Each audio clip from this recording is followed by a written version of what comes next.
Update India TV, हर खबर सच्चाई की ओर। भद्रावती पोलिसांचा मोठा धडाका, स्विफ्ट कारसह 8,36,000चा विदेशी दारूसाठा जप्त, चालक फरार। चंद्रपूर जिल्ह्यातील भद्रावती पोलिसांनी विदेशी दारूच्या अवैध वाहतुकीविरोधात मोठी कारवाई करत स्विफ्ट कारसह एकूण 8,36,768 किमतीचा विदेशी दारूसाठा जप्त केला आहे। या प्रकरणी महाराष्ट्र दारूबंदी कायदा कलम 65 अंतर्गत गुन्हा क्रमांक 710/2026 दाखल करण्यात आला असून वाहनचालक फरार झाला आहे। त्याचा शोध भद्रावती पोलीस घेत आहेत।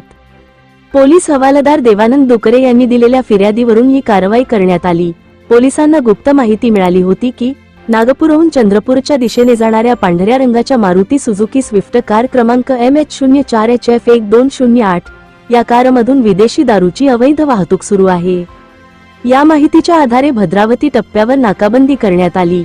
मात्र पोलिसांची चाहूल लागताच चालकाने वाहन भरधाव वेगाने चंद्रपूरच्या दिशेने पळवून नेले। त्यानंतर पोलिसांनी तात्काळ पाठलाग करून शोधमोहीम सुरू केली।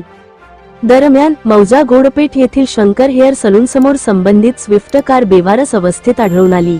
वाहनाची झडती घेतली असता त्यामध्ये मोठ्या प्रमाणात विदेशी दारूचा साठा आढळून आला।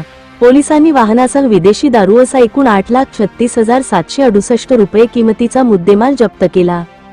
ही कारवाई 30 जुलै 2026 रोजी पहाटे 5 ते सकाळी 6:30 या वेळेत करण्यात आली। त्याच दिवशी सकाळी 10:30 वाजता भद्रावती पोलीस ठाण्यात गुन्हा दाखल करण्यात आला। ही धडक कारवाई पोलीस अधीक्षक आयुष नोपाणी, अपर पोलीस अधीक्षक ईश्वर कातकाडे तसेच उपविभागीय पोलीस अधिकारी वरोरा संतोष बाकल यांच्या मार्गदर्शनाखाली पार पडली।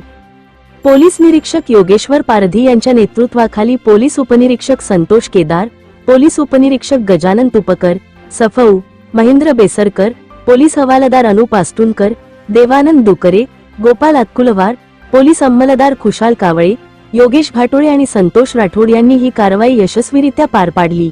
या धडक कारवाईमुळे परिसरातील अवैध दारू तस्करांचे धाबे दणाणले असून अवैध दारू वाहतुकीविरोधातील पोलिसांच्या मोहिमेला आणखी बळ मिळाले आहे। भद्रावती जिल्हा प्रतिनिधी लिमेश माणूसमारे।